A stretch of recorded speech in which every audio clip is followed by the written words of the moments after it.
Summer routines live or die by how easy they are, and honestly, if something takes too much effort, I'm out. That's why Grüns is my go-to. It's my one daily pack of gummies covering my greens, vitamins, and minerals. Plus, it has 6 grams of prebiotic fiber, which is more than 2 cups of broccoli. No mixing powders, no giant pills, no hassle. I just rip open the pack and I'm done. They taste good and they make it easy to stay on top of my health, even when life gets busy. Save up to 52% with the code PODCAST at Grüns.co. That's code PODCAST at GRUNS.co.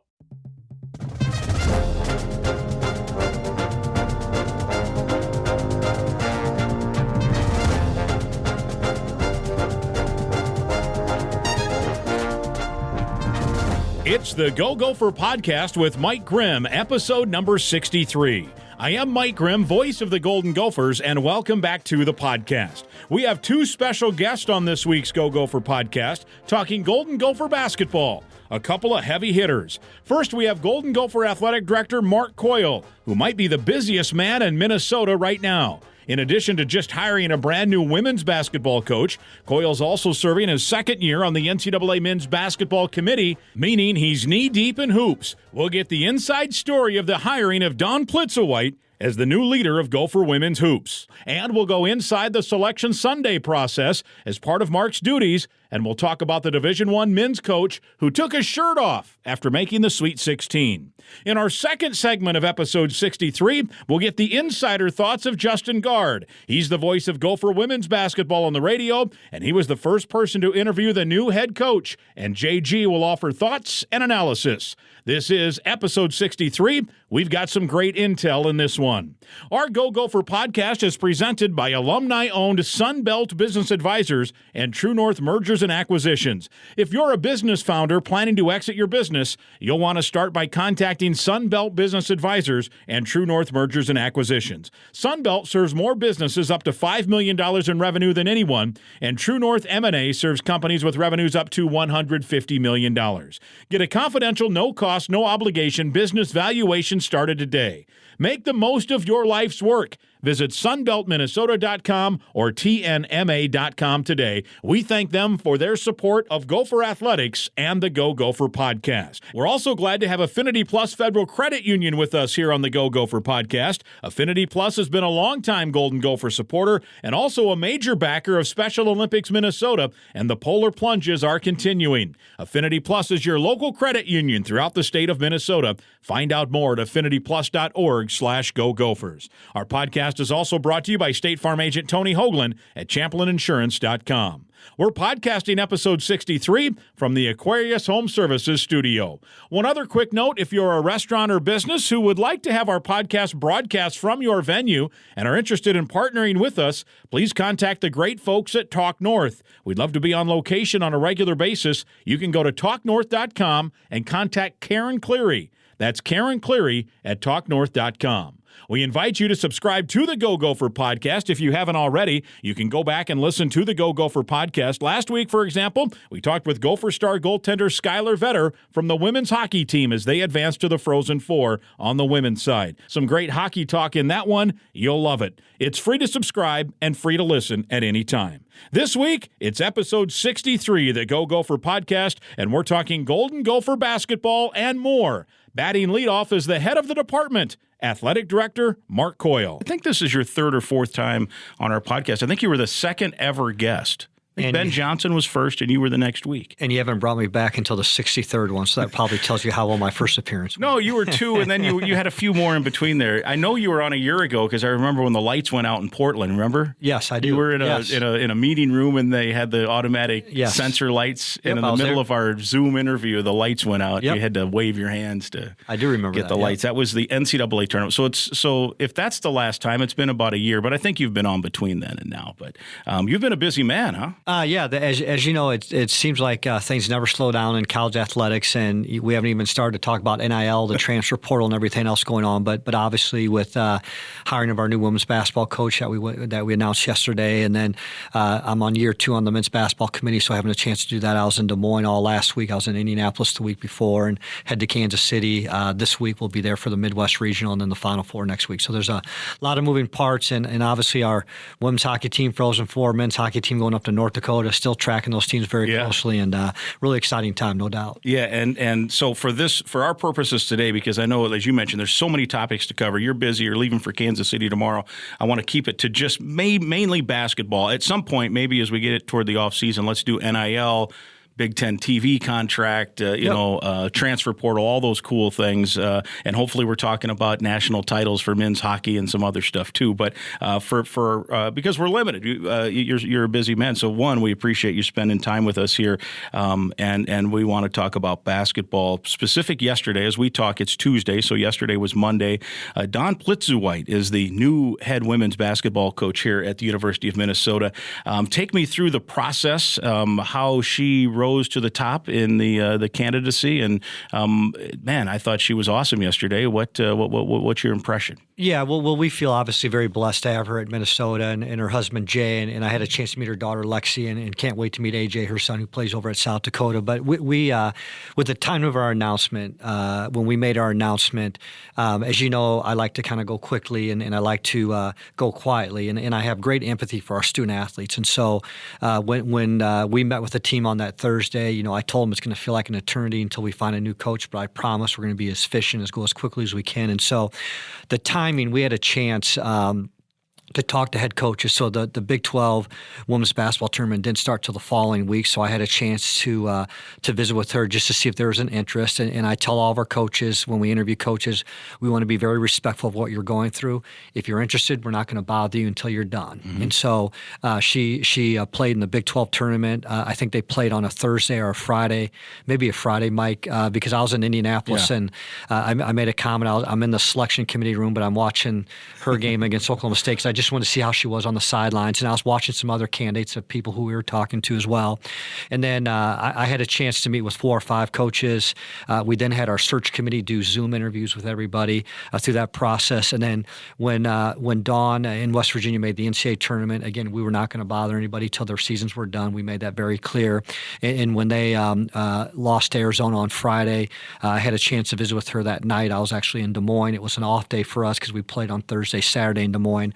So I had a chance to visit with her, and then we got her up here and then obviously made the announcement. And again, we're just really, really excited. And Mike, I'd be remiss if I didn't talk about our student athletes on that team. I mean, it's a younger team. As you know, we have a core group with those freshmen, Sophie Hart, Maggie, in that group, and how they handled everything was phenomenal. And I know they're very, very excited. They're very grateful for Lindsay. We're all grateful for everything Lindsay did for our program. We got a great group here. Now we've got Dawn in place, and I think we're going to have some really exciting times with our women's basketball program. Yeah, and of course that freshman core has decided to stay together as well, as you mentioned. And yesterday, a few of them talked, and I was struck by what Mara Braun said, in the sense that it was an uneasy time, I think was the word she used, and it would be, as you mentioned, you were certainly cognizant of that fact. But she also seemed appreciative. She's like that.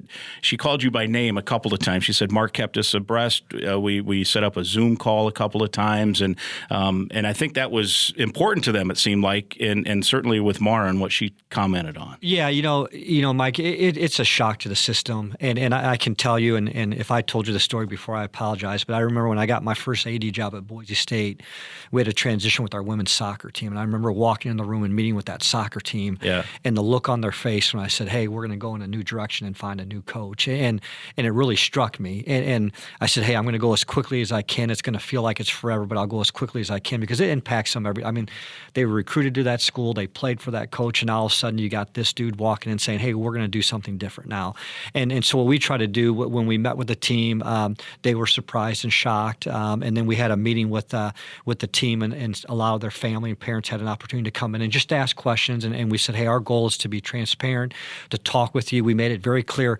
I can't tell you who we're talking to, because we're talking to a lot of head coaches, and out of respect for their programs, I don't want anything to leak that, hey, they're talking to Mike with XYZ. Sure. If that leaks, that creates issues for everybody.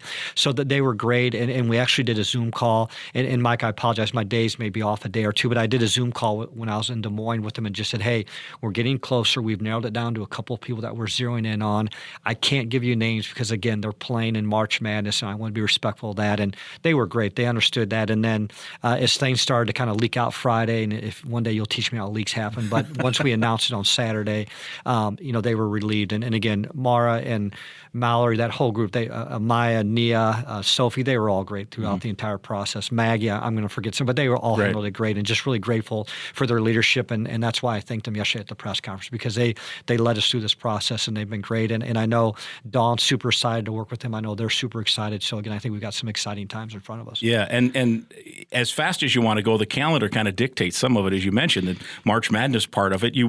If you're hiring the right coach, you're hoping that coach is in the tournament, so you kind of have to wait through some of that stuff. Maybe if it's an assistant at a high-end program, you could make an announcement and do that. But if you're hiring a coach that you want, it's likely that person, him or her, is going to be coaching in March Madness, right? Yeah, that's the goal. And again, from the day I was hired, we always talked about, we want to see Minnesota as a destination, not a transitional program. And I think if you look at the coaches we brought in here, for the most part, they see this as a destination job, right? And Dawn sees it as a destination job. And again, with timing, and again, they were so patient, and I just tried to explain to them because, they said, well, why the timing now with the announcement with Lindsay? And I said, well, this gives us 3 or 4 days to talk to them before they get stressed out about conference tournament in the NCAA. And so we have their attention. And again, those are 5-10-minute conversations. Are you interested? What questions do you have? I'm in. Talk to me. And I think all those coaches appreciate that. Hey, we won't bother you till you're done doing what you need to do on your end. And once you're done,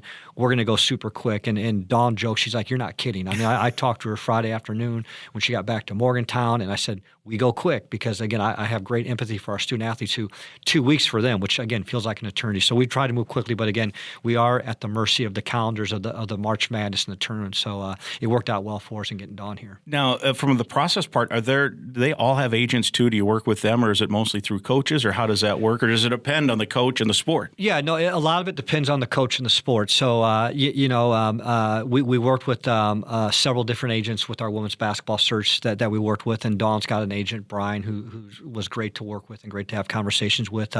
But some coaches, have agents, some don't. And I try to, when I was at Kentucky and we worked with Coach Calipari, he taught me a great lesson about, hey, make sure you always have a relationship with the coach, because at the end of the day, that's who you work with. And so I've always tried really hard, whether it's PJ, Ben, Lindsay, Bob, Brad, I want to work directly with the coach. And so we have those conversations with Dawn when the season got done. We keep the agent updated, of course. And of course, when we send a term sheet over, that's going to the agent. But I want to make sure Dawn hears from us first what we're looking at, to make sure she understands why we're putting things on paper the way we're trying to do it. But it just varies from coach to coach on that stuff. But again, we always try to deal directly with the coach. What were things with Dawn that stuck out to you that you liked, and that ultimately that was the one you were going to move quickly with? Yeah, well, a couple things. First off, if you look at her background, phenomenal player at Grand Valley State, and then she became a coach, and she won a national championship. Then she went to Michigan and worked under that coach, as like associate head coach, and got great experience there. I think she had a brief stop at Wisconsin at Madison.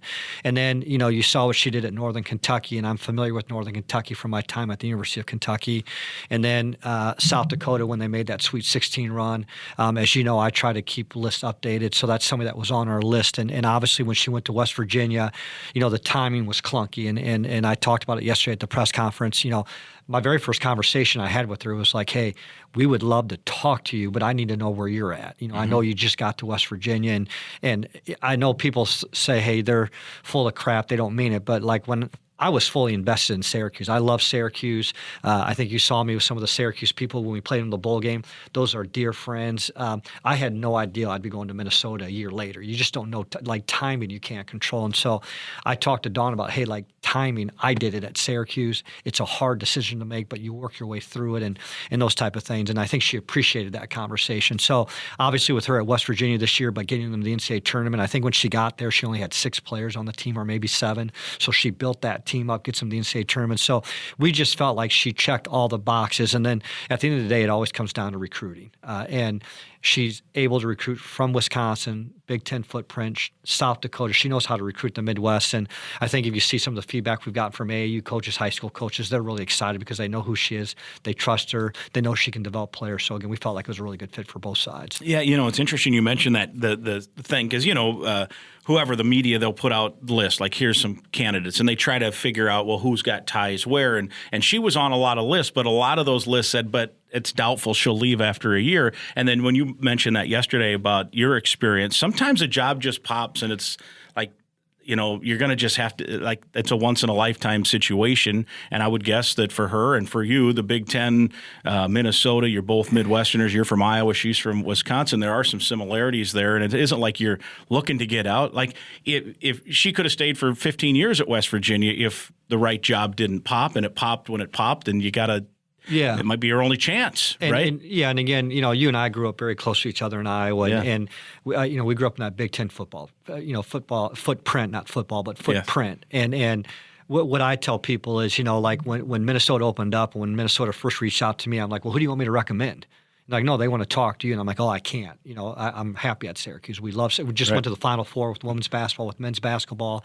Our programs won 2 nationals. I mean, we had a lot of success going on there, and we were happy there. But again, that timing, and for me, it was an opportunity to get closer to my mom, closer to home, those type of things. And, I think Dawn, she talked about getting closer to her parents, closer to her family, those type of things. And, as we taught, you can't control timing. And again, I'm so grateful for the people at Syracuse and how they treated me and my family. And it was great to spend time with them in New York when we were back there for the Pinstripe Bowl, and I know Dawn's very grateful, for President Gee, for Ren, the athletic director. When I reached out to Ren and told him we'd like to talk to her, he was great. He understood, and so again, I think we're just excited that the timing worked out, that she was able to make that move and get back here. I think enough time has passed that I can make this joke. Are you sending the Gopher branded football moving van out there to pick up her stuff? I actually need to talk to her about that. As you know, that was. We had no idea that was going to Syracuse, and it did. And I tell people that's the only time I've been in Sports Illustrated. But yeah, we probably need to make sure we're very strategic in that move in that next process. I'll never forget it. You and I were on the coach's road van, or the caravan, right? Because that was like your second day on the job. Yes. We all jump on the bus. We're in Hutchinson. Yep. And you had a couple things on the plate at that point, if memory serves. And then all of a sudden you find out, and I'm sure it was all with good intentions. The school sends out a semi to pack up the Coyle house in Syracuse and bring everything here.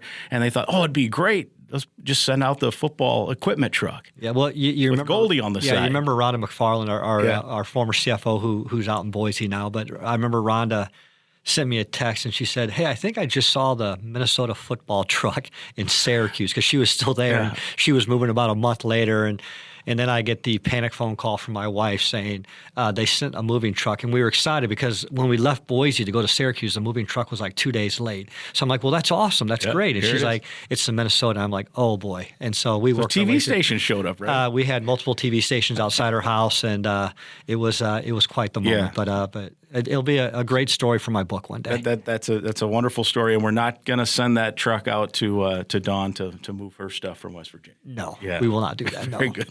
You mentioned her years at South Dakota. She did recruit some Minnesota players on that really successful team. In fact, I think the best player on that team was from Minnesota. Yep. How did that play a role in your decision to make her the head coach as well? Again, a big part of it, the lifeline. And I can tell you, as we were going through the process, Mike, I get emails from different fans, different coaches and people, and her name came up all the time. I mean, everyone just talked about her relationship in the Midwest, in the Dakotas and Iowa and Minnesota and Wisconsin and those type of things. And as you know, you've got to lock down, I think there's research, most kids go to school about 4 or 5 hours from their home. Yeah. That's where they end up going, right? And we have enough talent in that footprint where we can get good kids to come to Minnesota and compete at a high level. And so, again, we felt that recruiting, again, what she did at South Dakota were huge advantages. And I got a great text message from the AD at South Dakota who said, "You're going to love her." Like, just a great hire. Congratulations, those type of things. So, again, we're really excited and fortunate to get her here. You mentioned you watched the game, the Big 12, and then the NCAA tournament game.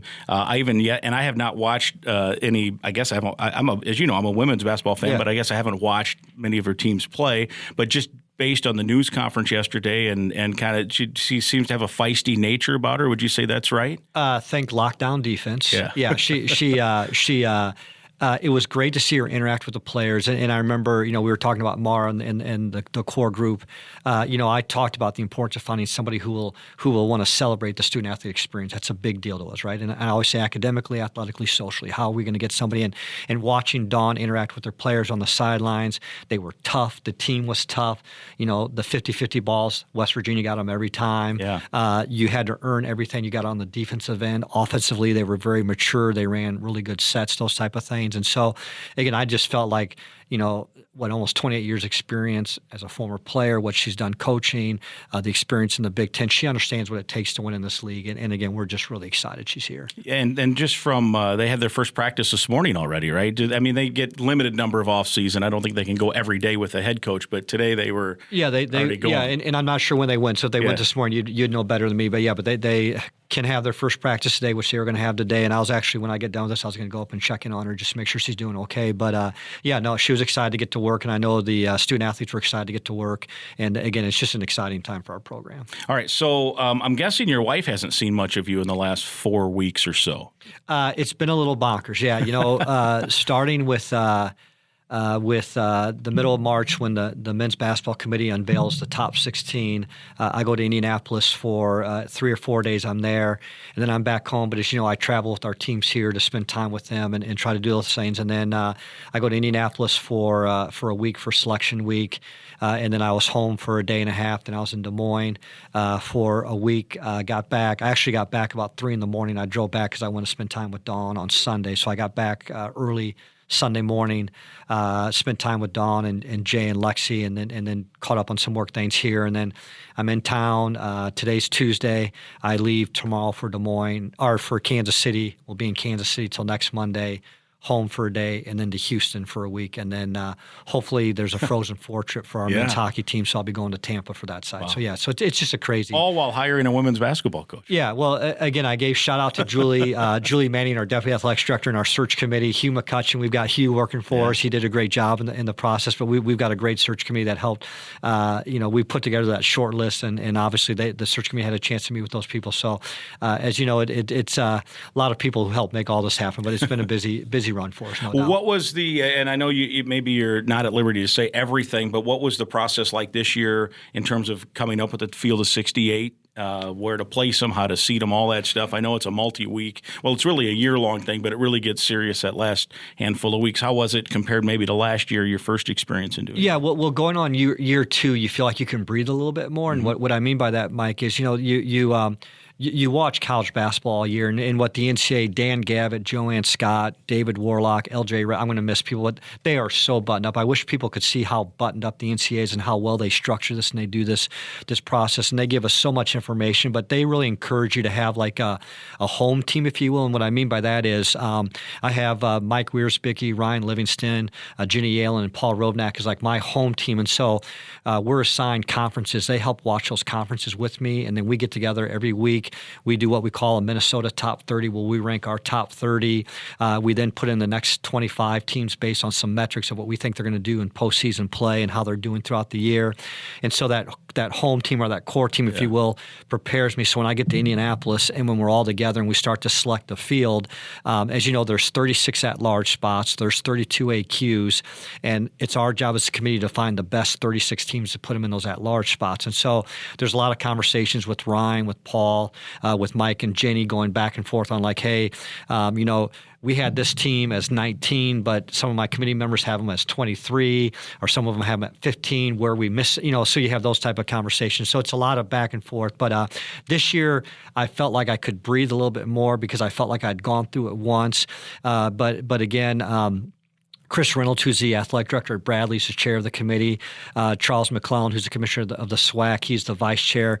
They're awesome to work with. They kind of help guide you through the process. So again, it's a lot of people, all hands on deck. But this year was more difficult because I think there's a lot more parity in college basketball, where, I feel like anybody, we can all name the top 20 teams in the country, and you can kind of get a good feel of that. But then when you're looking at 20 through 40 in that range, there's a lot of parity, and how do you compare teams, and what makes Missouri different than Penn State? What makes Penn State different than Rutgers? Yeah. Penn State gets in, Rutgers doesn't get in. Why didn't Rutgers get in? Why did Penn State get in? Why did Texas A&M get a 7 seed when they had 2 quad 4? So you've got to kind of work your way through some of those things. teams. And so I tell people I know way too much about basketball now. I still can't call a play, but I've learned a lot about different teams and different programs. And so it's been a great experience in learning a lot, which I really enjoy. And so each committee member then is assigned in the first and second round a site. So you got to go back to Drake, Des Moines, where you were a wide receiver at Drake as a college athlete, and you did not do the Drake Diner, though, the legendary I know. play. You didn't get a chance, huh? Well, I was such a good student athlete at Drake, nobody remembers. But it was cool to be back down in Des Moines, and I've actually only been back to campus once in 30 years. Wow. When we played down there in the NCAA basketball tournament a few years ago, I had a chance to go back on campus. We practiced in their practice facility, and so I had a chance to be on campus, but was down there. It was neat to interact with some Drake athletic staff who hosted the event, and Drake did a wonderful job. And as an alum, I took great pride watching how hard they were working. And the AD at Drake, Brian was actually traveling because their men's basketball team was in Albany in the NCAA tournament, and their women's basketball team was in Austin on Saturday. So I was telling him that he's doing a lot better job than I am because both his teams are in the NCAA tournament. I got to get the Gophers there. But it was nice to spend some time with him. I had a chance to go to dinner with him one night while I was down there before he went to watch both his teams compete. But they did a great job, but it was nice to be in Des Moines and back home. And you got courtside seats. You always show up on TV. So you got the firsthand view and predicted Eric Musselman would go shirtless, right? That's a pretty good story. I have not met him before, and I had a chance to meet him and spend some time with him and really enjoyed my conversations with him. And he's very, very strategic. And what I mean by that is when he came to the public practices, the first day the practice is open to everybody, and there's 8 teams there. There's 8 public practices. I think each team goes for 40 or 45 minutes. And he came out on the court dressed in Iowa Cub gear head to toe. Oh, nice. And I thought, what a great move, right? The Iowa Cubs, the Cubs AAA team, it plays right next to the Wells Fargo Arena. And then when he came to the closed practice, after they won and I forget who they beat Illinois, I think, in the first round. When they went to the closed practice the next day, he's dressed in Iowa Barnstormer gear. The arena team, the arena team, and he's Kurt Warner fame, and he's got an Iowa Barnstormer, and I'm like, Coach, that's really smart. But I really enjoyed spending time with him, and he was talking about his time at Minnesota with his family and all that type of stuff. And when they won, I was sitting next to a couple NCAA coworkers who I work with during the tournament, and when he ran over, I'm like, the shirt's coming off, and 3 seconds later, the shirt's off, and he's excited. But it was a great win for them, and I've gotten to know the Kansas staff really well because I was with them last year for their Final Four run and national championship run, and a lot of respect for Kansas, and felt terrible for them because at that moment, it's just, and again, you have one team that shirt's coming off, they're celebrating, and the other team, you see the pain and the hurt of all the hard work and everything they've gone through. But it's a really neat experience to be a part of that and be that close to the teams and interact with them. Well, very good. We will let you go. You're on your way to Kansas City tomorrow. We'll look for you on TV as we always do. It should be a good couple of games. I know you're busy, so we appreciate the time here on the Go Gopher podcast. All right, we appreciate you, and here we go with spring football and the spring sports going. We got a lot of stuff going on. Here we go. He is Mark Coyle. It's episode number 63. My thanks again to Athletic Director Mark Coyle for spending time with us during a very, very busy week for him. When we come back, we'll chat with the voice of Gopher women's basketball, Justin Gaard. We'll get his thoughts on the new direction of the Gopher program. This is the Go Gopher Podcast, episode 63. JG joins us next. I'm Clay Geary, walk-on turned scholarship wide receiver for Gopher football. And I'm Ben Utek, U of M alumni, Super Bowl champion, and Tony Dungy Uncommon Award winner. We understand championship culture, which is why we're part of the True North family of companies. True North invests in only elite teams, like the champion team at Sunbelt Business Advisors, Minnesota's largest seller of companies. To learn more about True North and our diverse family of independently owned companies, visit TrueNorthEquityPartners.com. Hi, Gopher fans. Switching is easy. We do it all the time. We switch on lights, we switch TV channels, we switch on the TV. And with the new transfer portal, some college students even switch colleges, which can seem crazy to us die-hard fans. But what's not crazy is how you can switch and save with State Farm. In fact, my agency can switch you over so we can start saving today. My team is ready to welcome you to the State Farm neighborhood and show you it is, in fact, easy to switch and save. When you want the real deal, check us out at ChamplinInsurance.com. Like a good neighbor, State Farm is there. Episode number 63 rolls on. We continue talking Golden Gopher basketball, and with the voice of Golden Gopher women's basketball, Justin Gaard, now on the podcast. He makes a return trip. It's been a while, not since the summer you've been on. You're trying to make you earn your keep on this thing. And good to see you. Yeah, man. It was the food episode, I think, was the last time I was on. We took a tour of the Big Ten. And God, that was a good episode. What a great episode. Multiple episodes. Yeah. That was like 4 hours of our day that day. That milked 2 weeks out of that. In the You're of welcome. You went on summer vacation after that. So if people are wondering, they can go back. It had to be about episode 25-ish, 26-ish, somewhere in there. If they're traveling the Big Ten and want food recommendations, we have back-to-back episodes of Big Ten food places because we've been around the block a time or two in the league. Speaking of that, you had news this week in terms of the Gopher women's basketball program, the program that you call the Games for. A brand new head coach, Dawn Plitzuweit, who is from Wisconsin, was a player at Michigan Tech and then an assistant coach all the way up through, and then head coach at Northern Kentucky, South Dakota, 1 year at West Virginia. And you were the first guy that got to interview her in an exclusive interview, even before anyone else got to meet her. Yeah, what a thrill for her. What were your impressions of the new head coach? Well, I'll even go back to when we kind of started hearing rumblings about who Mark Coyle might be targeting, and that's always a clandestine mission, right? Yeah. I mean, the one thing about Mark is there's not a lot of leaks, right? Which is great. I think that's good for everybody. It's good for the coaches that might be at another job that don't want to explain to a fan base why their name got out there. Like, he works in the dark, right? And earlier in the podcast, I asked Mark that, and his answer was, I need to ask you how leaks happen, because he still wasn't real thrilled that it started to leak out a little bit, Because Friday night it did. And who knows exactly what was going on there, that she was one of the targets. But so once we kind of caught wind that, okay, this might be a person that they're interested in, I started just checking around. And obviously the great thing for us is we have so many great friends in the upper Midwest. Yes. People that we've either worked with or we've gone to their schools. I mean, I was in Brookings last year with the WNIT, so I know a lot of people that work for Midco Sports Network that do all the games there for the Jackrabbits and the Coyotes. So you start to do your due diligence, as they would say, and you just start hearing what a great coach she was and what a great run they had at South Dakota. And my impression just from afar was that it's been South Dakota State's league forever since Aaron Johnston was there, and that's true. Still, and they're in the end. They made the second round of the NCAA tournament, but in that 6-year span, South Dakota was heard from as well, and won the league title a bunch of times, and really it was those two, and it was nobody else close in that league. I think Western Illinois popped up 1 year and had a run, but other than that, it was South Dakota State and South Dakota. So you just start looking at the numbers, you start talking to people that covered those teams, and it's an impressive hire. I mean, you can see why Mark was willing to take the chance of saying, I don't care if she's been at West Virginia for a year and might not want to move again. I got to give this a shot because it looks like she's checking a lot of the boxes that I'm looking for. Yeah, I thought it was interesting, and Mark talked about it earlier in this episode, but he hit it head on himself in the news conference on Monday, where he was at Syracuse for a year and went through the similar experience.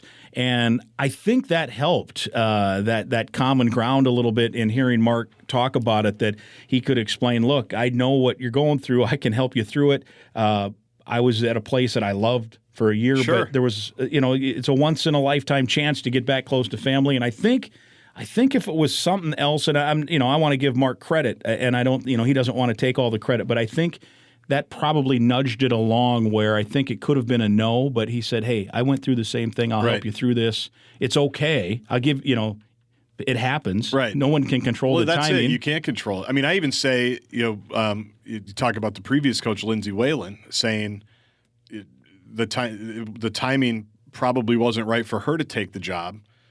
But it was open. When's the next time it's going to happen? It was open at the time, and it was something she wanted to do. And so sometimes you just have to take the leap, and you have to take the jump. Did Mark say anything? Is he personally guaranteeing that the same moving truck that went out to Syracuse is not? Did he say anything about that? I asked him. Yeah, you have to. I knew you would. I wanted to bring that up in the press conference on whatever day that was on Monday and say. I did ask him if 7 years later was still too soon to ask him about it, and then he went, and I'm sure once we're done taping, you'll go listen. I'll go back and listen to episode 63. Yeah. But he did say that he went through the story where Kristen called him from Syracuse and said, "There's TV cameras in our driveway." That's terrible. Yeah, and a so Minnesota I think they're truck. sending the Gopher football truck, right? Yeah. It had the Goldie on the side with the football helmet. Yeah, don't so do that. I don't think they're going to send that truck out to West Virginia. So anyway, I think the timing. Am I that predictable? You knew I'd ask him about it. We're both the same. That was the first thing I thought of yesterday when he brought up the 1 year thing. I said, literally, it's the first thing I thought of was the moving truck. That's how sick I am. So, but I mean, just talking, you just look at her track record. What I like, Grimmer, is from what I've heard about her, is that she's very tough. It sounds like Seem feisty, which is good, like right? a scrappy point guard. Yeah, that she says she comes from a point guard. They've got 4 point guards in the family. Her husband was a point guard. He's tall, but apparently he was a guard. And then her 2 kids, the son and the daughter, were also point guards. And I kind of like that. And, I agree. But just looking at the numbers that kind of define her program defensively, they were the best defensive team in the Summit League. I think 5 of the 6 years she was there, they had the Defensive Player of the Year 5 of the 6 years that they were there.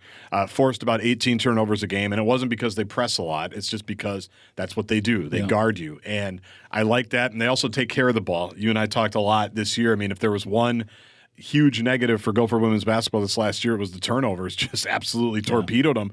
When they kept it to like 13 or under, they probably were going to win, or it was going to be a close game. When it was up to 18, 19, 20, approaching 30 in a couple of games. They won with 27 at Penn State, right? Yes, and I think 26 or 29 here in the double overtime win over Penn State, but not a good way to live. Yeah, hard. And some of that could be youth, but some of that could be what you're talking about every day, what you're valuing every day.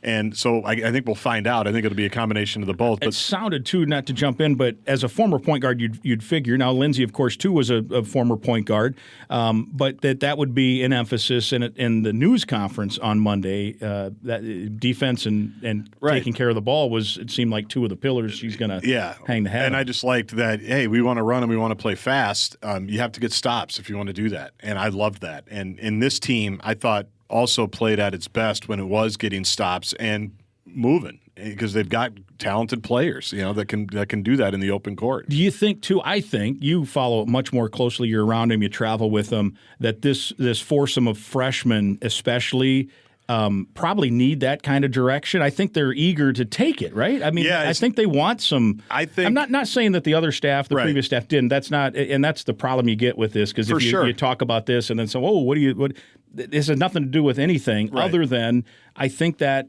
this group of young players is eager to be challenged, it seems. I think, yes. I think that's the right way to put it. They want to win. And I think they're willing to do the dirty work, so to speak, and pay the price. And I think they're competitive. I think that's why they stayed not even knowing who the coach was, just because they have that competitive arrogance and that chip that we said we were doing this. Like, hey, we wanted to play for Coach Whalen. It's a bummer she's not here. But, and I know Lindsay was, talking to them throughout this whole thing and essentially saying, just do what you came here to do. Like, it's okay. Like, things happen. Like, I wish I was your coach, but I'm not. But that doesn't mean you guys can't. I mean, she went through the same thing where a coach left. A coach got fired, then a coach left. You can still do everything you want to do. And I think this group, I think, is a competitive bunch of kids that does play with an edge. And I think they're going to like the way that the new coaching staff pushes them. And you've been able, not through your whole time here, obviously you're from the cities, you're a basketball guy, you coached it for a while, you have some contacts high school-wise, both boys and girls, in terms of the high school level, and I know you've reached out and heard on your own just people volunteering info, and it seems like it's overwhelmingly like, this is home run kind of stuff. Yeah, and the phrases that we talked about, that Coach and I talked about on the show on Monday was, the first thing that came out was toughness. The second one that came out was preparation. The third one, was the fact that she's a film junkie, which I always like those coaches, and the way she phrased it with me was, I want my players to have the answers. I think that's great. It gives you confidence when you know, right? That when you know your plan is solid and you've put the work in on the plan, that sounds good. And I like you say, I know a lot of people, and so in the basketball world. And so it was nice to hear those things kind of unsolicited, of like, here's what I know about her, here's what people say about her, here's what she was like here, here's what she's like to work with, here's the things that, and just even hearing from her former player at South Dakota that was written about in the Star Tribune, essentially saying, like, she pushes you really hard, but like, she's got your back too. I think that's a very interesting needle to thread in 2023. Yeah. So we'll see. And high-level coaches that are good have that often, right? I think of like an Izzo. That's a thing I watched. I've watched him forever, but he's a guy that's going to get after you. Yes. But then he'll hug you, and he'll make, that's why all those players come back and donate money, and they're around there. you know what else helps with that is, of course, you win. But does the winning come from the pushing and the love and the pushing and the love? And obviously recruiting high-level players helps too. And I'm not saying she's, Tom Izzo, but, everyone starts from a spot. Right. Right. And I just her track record, too. I mean, even hearing how the staff previous had talked about Kevin Borseth at Green Bay. We went over to the WNIT last year and played them in the first round and beat them. And you look up at their center and there's 50 banners. And obviously it didn't go great at Michigan for him, but he went right back to Green Bay and started winning again. Yeah. He's got one of the great meltdowns ever, too. Yes. Which I like. Well, you know me. I'm for that. Yeah. I'm the passion. And the rest were jobbing him, and he wanted people to know. Yeah. So to have that good. as your coach in college, which Dawn has, and then you spend so much time on the bench with him in a couple of different spots, I think that's a good mentor. And I think, obviously the success at South Dakota, though, is what really stands out to me because that has been a jackrabbit type of operation really since Johnston got there. And that league, you're saying. Yes, the Summit League. And the fact that she was able to jump in there, and I want to say – after the first year she was there, because they lost a lot from either a championship team or a final team in the Summit League. The old coach went to Nebraska, where she was from, and Dawn popped in there. They had an okay year, lost, I think, the first game of the Summit League that year, didn't lose before the finals after that. Yeah. So it didn't take long for her to flip it and really make that a great rivalry. With some Minnesota kids, right? Yeah. Which those connections certainly can work for sure. We, by the way, are sponsored by Affinity Plus, who Guards, you're associated with as well. I'm going to have you read our commercial. That's not my job. Come on. You can do it. You can read it? You can do it. You can read the commercial. I will thank Affinity Plus and Dave Larson, who I know was a guest on this podcast. They donated to my wife's Boston Marathon charity a couple of weeks ago. It is what they do. Yeah, it is what they do. So I appreciate Affinity Plus is the best. They are the sponsor, so Guards, you won't read it. But you hear him talk about Affinity Plus all the time. So let me talk about it for a minute. Affinity Plus is your local credit union, proudly serving Minnesota since 1930. If you're a current Gopher student or a proud Gopher alum, you're eligible to join this financial that wants to build a meaningful banking relationship and put you first. Meet with local employees at any of the branches statewide. There's one right near campus as well in Minneapolis. To learn more or find another way to connect, you can do this. Go to affinityplus.org/go Gophers. That's affinityplus.org/go Gophers. Affinity Plus Federal Credit Union is federally insured by NCUA. Dave, of course, was on this podcast. Dave Larson, their CEO, a couple of weeks ago. He took the polar plunge, and we'll find out. It was good tutelage chat with him to find out what a great company and how he leads. And they're the best. They've been with Special Olympics forever too. Yeah, and obviously a great cause and great Gopher supporters as well. Couple minutes with Justin Gaard, voice of Gopher women's basketball, does football sideline, spring football practice starting this week. We'll be on the air on the 22nd with the spring broadcast. Back to the Gopher women's coach, Dawn Plitzuweit. And the question, you mentioned the South Dakota years are key. I do think sneakily the 1 year at West Virginia, though, helps a little, right? Sure. To get to just to have 1 year under your belt of high major stuff because travel's different. Competition's different, arenas are different. It is what it is. Coaching's coaching, but the administrative part of it, the logistics part of it, to have that under your belt. I mean, she could have come in straight from South Dakota and probably been fine, but I do think having that, even if it's just 1 year at that level, can help. Yeah, probably. Just even in the recruiting part of it. And I know she's had some Midwest kids committed to at least one West Virginia as well. We know what that means. We'll see if one or two of them come here. Who knows if they want to come home as well. No, I agree with you. And just even being in those environments, the different environments that you have in the Power Five where there's, now they had great environments in the Summit League. Those two particular programs, they always no question they always lead it. But just it is different. It is different, and so to do that for a year, I think definitely is a positive. And recruiting that level of player, what's that? Because that on the women's side is just like the men's side. You get higher rated players. Sometimes there's stuff that goes along with that. They might be worried about NIL more. They might be worried about playing time more. It's not always just, we're excited for the opportunity in here. So I think that'll help, and her staff being able to do that as well. I've heard some good things about some of the rumors that the staff who might be coming. That was good for them too. Yeah, the whole thing's there, right? And you're right. Maybe in the Summit League, you recruit grinders that turn into winners, and maybe at the Big Ten or the ACC, those kids get overlooked. So you recruit a different athlete, and that can change the tenor. Right. So it's probably a balancing act, and I think that year can help. Well, I'm just thinking even St. Thomas here, they get this great kid out of Wisconsin. He comes out and has a great year, and now he's out. Now he's hitting the portal. It's like that's maybe you start being the hunter as opposed to the hunted on that thing too. For sure, it's crazy. Take advantage of it. So the good news part of it.